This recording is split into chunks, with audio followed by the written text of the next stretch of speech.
एक महिला भक्त वृंदावन से बिहारी जी लेकर अपने घर आई और तभी बाहर से गोलू घर के अंदर आया और माँ से पूछता है कि माँ, यह कौन है?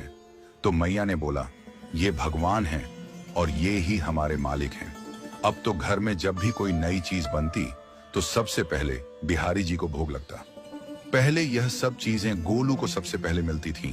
इससे गोलू बहुत चिढ़ने लगा और मन ही मन ठाकुर जी को कोसने लगा। एक दिन गोलू की माँ काम पर जाते समय बोली, गोलू, यमुना जी से मटके में जल भर कर लाना।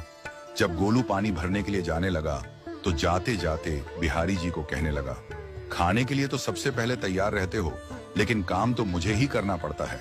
अगर यहाँ रहना है तो काम करो। कहकर गोलू यमुना जी से जल भरने के लिए चल पड़ा। गोलू जब यमुना जी में जल भरने लगा तो उसने देखा कि यमुना जी के अंदर बिहारी जी विराजमान हैं और कह रहे हैं, ला गोलू, घड़ा हम भर देते हैं। गोलू उनको देखकर हैरान हो गया और बोला, नहीं नहीं, मैं अपने आप भर लूंगा। लेकिन ठाकुर जी ने उसके हाथ से घड़ा ले लिया और भरकर घर ले आए। गोलू घर आकर डर रहा था कि अगर माँ को पता लगा कि मैंने ठाकुर जी से काम करवाया है तो आज मेरी पक्की पिटाई होगी। माँ ने घर आकर बिहारी जी को गीले कपड़ों में देखा तो एकदम से हैरान हो गई और कहने लगी कि गोलू, ये जरूर तेरी शरारत है, जरूर तूने ही इन पर जल डाला है। गोलू ने अपनी माँ को समझाने का बहुत प्रयास किया, लेकिन माँ ने उसको डांट कर चुप करा दिया और ठाकुर जी के भीगे हुए वस्त्रों को बदलने लगी। अगले दिन जब माँ ने गोलू को अनाज पिसवाने का काम दिया तो बिहारी जी फिर अनाज का कनस्तर ले आए और माँ को ठाकुर जी के वस्त्रों के ऊपर सूखा आटा पड़ा मिला। तो माँ ने फिर गोलू को डांटा कि तुझे पता नहीं कि ये हमारे भगवान हैं और तू भगवान के साथ शरारत करता है।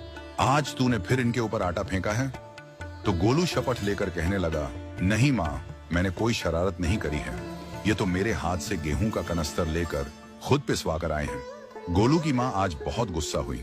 अगले दिन फिर माँ बोली, बेटा गोलू, आज तुम्हारे बाबा बाहर गांव से वापस लौट आएंगे, बस आज का ही काम है। आगे का पार्ट देखने के लिए चैनल को विजिट कीजिए और वीडियो को लाइक, शेयर एंड कमेंट कीजिए और कमेंट में लिखिए जय श्री कृष्ण।